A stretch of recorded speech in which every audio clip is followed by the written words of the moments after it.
The U.S. Navy has the most aircraft carriers in service in the entire world, 11 very advanced and powerful ships. But the first U.S. aircraft carrier was unlike her modern counterparts. The U.S.S. Langley was small, lightly armed and armored, and very slow. She saw little combat, but instead did a more important job. She laid down the groundwork for countless U.S. aircraft carriers to come. Like many aircraft carriers during the time, U.S.S. Langley was not originally laid down as an aircraft carrier. Before conversion into a carrier, she was the collier, or cargo ship U.S.S. Jupiter. She had 3 other sister ships, Proteus, Nereus, and Cyclops, which all disappeared with little to no explanation. Well, this guy probably has a reason.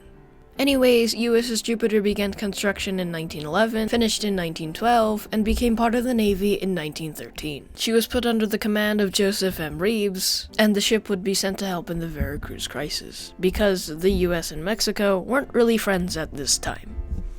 Also, Germany's kind of hanging out in Mexico, causing all kinds of trouble for the U.S.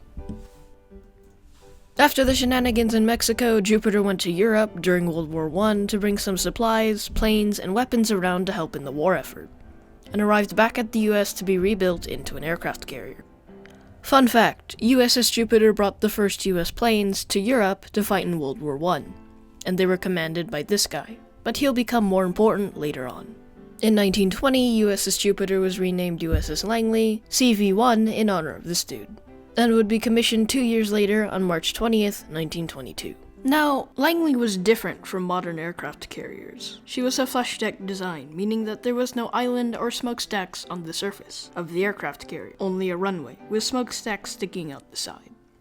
This made landings easier on the small deck of about 165 meters, or about 542 feet. To launch and land these planes, Langley had a variety of gadgets, from catapults to cables on the deck that would help aircraft slow down. There was also an elevator that lifted aircraft onto the surface. All of these techniques for launching and landing aircraft are used on modern aircraft carriers, just much more refined. Langley weighed about 12,900 to 14,100 US tons, or 12,700 to 13,900 metric tons. US tons are 2,000 freedom pounds versus a metric ton, which is about 1,000 not-so-freedom kilos. It's really complicated. This weight was more or less due to what she was carrying. USS Langley had a beam of 65 feet, a draft of 24 feet, 4 5-inch guns, about 36 planes, and could reach 14 to 15 knot speeds, with its 3 boilers and turbo-electric transmission. Now, this is really slow, so the Langley couldn't keep up with the rest of the fleet, because most ships at this time had speeds of about 20 to 30 knots. So, she would spend most of her time conducting tests and laying down the groundwork for future US aircraft carrier operations during times of war, like teaching pilots how to land on an aircraft carrier and how to take off from one. Remember, at this time, the aircraft carrier was a fairly new piece of technology. Many countries didn't know how to use them yet, and many others wanted to still use battleships, because battleships had proven themselves in prior conflicts. Notable crew members and sailors of USS Langley include: this dude would fly the first plane off of the USS Langley, this dude made the first landing, and this dude, the ship's new commanding officer, made the first launch from a catapult. In 1923, Langley went to the Caribbean to train pilots, went to Washington, D.C. to impress government people, arrived for some trials in the Atlantic, and sailed from city to city to impress people. And people were impressed. Seeing planes take off from a ship back then is like seeing NASA launch rockets from a tank nowadays. Finally, she made it to San Diego through the Big Gap in Panama, and on November 29, 1924, joined up with the Pacific Fleet around Hawaii and California to train more pilots and conduct even more tests. By the time the 1930s rolled around, Langley was obsolete. New carriers like the USS Lexington and USS Saratoga were bigger and better in almost every way. Langley did have a pigeon, though. I mean, that's pretty cool. Anyways, on October 1936, USS Langley would have half the deck chopped off and was converted into a seaplane tender, which are basically aircraft transports.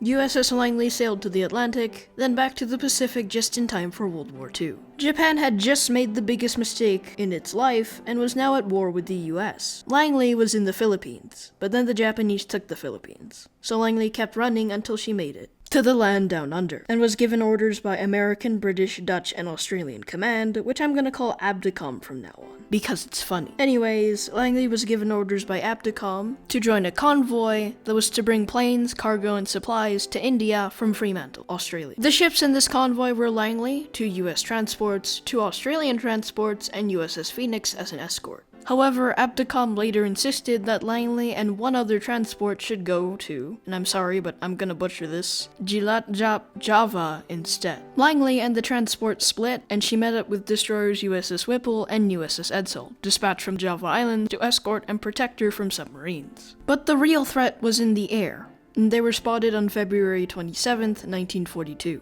On the same day, 16 Japanese bombers along with their escort attacked the small convoy. Whipple and Edsall were fine, but Langley was hit hard by the third attack. 16 sailors died, and the surviving crew were sent to the 2 destroyers. At 2:29 p.m., USS Whipple and Edsall began to scuttle USS Langley. Scuttling is just destroying the ship so it doesn't get into enemy hands. Most of the crew were redirected to this oil tanker, and most of the pilots stayed on Edsall to be brought to Java. However, both ships would eventually be destroyed by the Japanese. Overall, the USS Langley may not have had a glamorous life. She arrived too late for World War I and was a glorified transport ship during World War II. Most of what she did was not fighting. Trials and tests are what she did. But still, this was an important job. USS Langley laid down the groundwork for all the US aircraft carriers to come, from Lexington and Saratoga to the newest, at the time of recording, Gerald R. Ford. And if these tests were never done, the US Navy might be in a much different place. Thanks for watching. I tried a new thing for this video. I hope it wasn't too boring and you liked it. And if you did like it, please think about subscribing, because subscribing helps me create content like this. Thanks for watching and have a great day.